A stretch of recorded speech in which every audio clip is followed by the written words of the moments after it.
Welcome back, guys. Now we've got another battle report for you. This time it's the Battle of Iuka of 1862. So in the great scheme of things, it wasn't the largest of battles, but it was still a interesting battle. So the Confederates had occupied a town named Iuka, and the Union forces were sent down in several columns to try and destroy this force. Unfortunately for them, the Confederates got wind of this and sent out several brigades to try and take apart the Union piecemeal, one column at a time. This is the historical map, and I think the Black Powder battle takes place roughly here where Sanborn is, as you'll see in the next image. This is what they have in their book, and it seems likely that's about the spot. The order of battle, the Union do have slightly more troops, but because of the fact that they're in column, we put in a few game rules, house rules, sorry, just so they wouldn't be able to start attacking. They'd have to stay on the road until they got fired upon by the Confederates.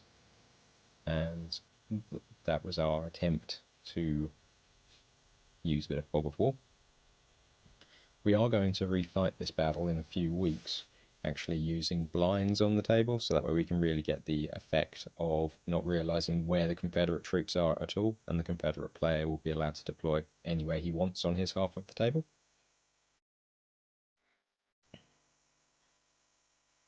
So that was our first deployment, with the Union marching along the road and the Confederates sat in wait. So at this stage, the Union weren't aware, hadn't been fired at, and the Confederate player was just getting his troops into position. As soon as I came under fire, I was the Union, I quickly swung my troops round and tried to head down towards that flank. This is one of the reasons why we want to use the blinds in the next game, because that way we wouldn't know exactly where the Confederate troops were. So yeah, you just get fired upon, see the artillery piece, and that would be roughly it until you get to within 6 inches or so. Now, although we can't cover the entire table with trees, in history it was a pretty densely forested area, so we've limited our ranges quite drastically, apart from for artillery pieces. So my plan was just to push forwards and flank round to the left. Whenever you're caught in an ambush, instinct is to stop or try and go backwards, but to survive you've got to try and punch through, which is what I tried to do in this case, and try to get my troops around as fast as possible.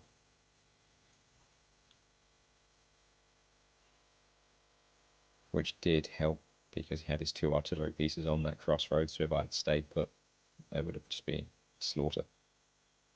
My reinforcements did come on, but they were so far away that it would take them a long time to be able to actually get into the battle. So as my troops started to slowly push through the woods, he started to create several firing lines and brought his artillery into lethal positions to cut my troops down.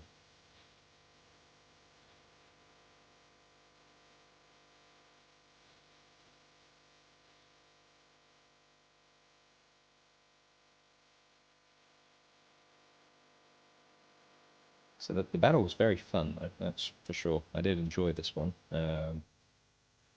It was tactical. There were different options for both of us. Every time I'd move left, he would move left. So if my reinforcements could have come in a bit faster, it would have prevented him from trying to flank my right. Luckily, I had my artillery piece there just to try and keep him at bay. But even so, just having to advance and come through sort of piecemeal into his withering lines and artillery pieces was just decimating me.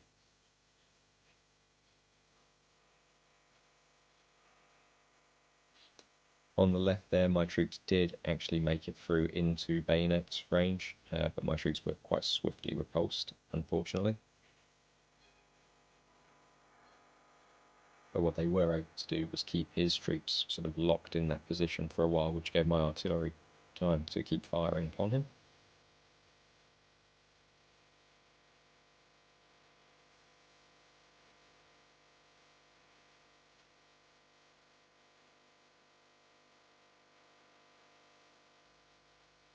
at this stage we did make it into melee on the right hand side.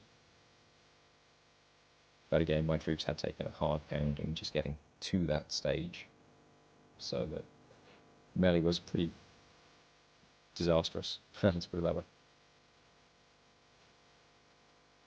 But it was fun. Could have gone either way, but I think it was almost a foregone conclusion. You can see there the two bases to the left weren't in melee at that stage, so he just pulled back slightly each turn just to try and get another volley off at me as I was trying to approach. And then he could fire into my exposed flank.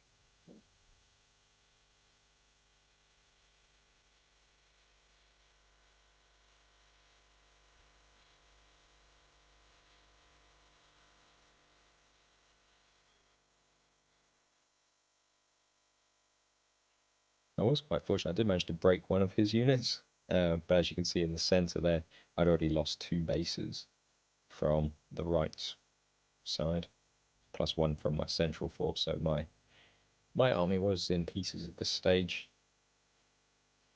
whilst his was still in pretty good condition.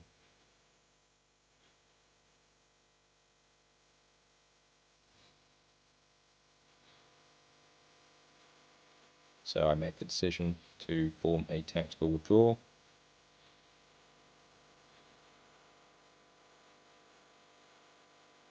Because there really wasn't much left that I would be able to do to win, so it was more about trying to conserve troops. I've been thinking, well, I shouldn't say we have been thinking about actually running a campaign, so that way it's in your best interest to preserve your troops when they start to get hit hard, so that you've actually got a force ready for the future. In the end, it was quite a major victory for him. My troops the reinforcements didn't come on in time, and my frontline troops just got obliterated, so good game, very hard, very fun, and we will definitely be fighting it again soon. Hope you enjoyed. Please like and subscribe, and I'll see you next time.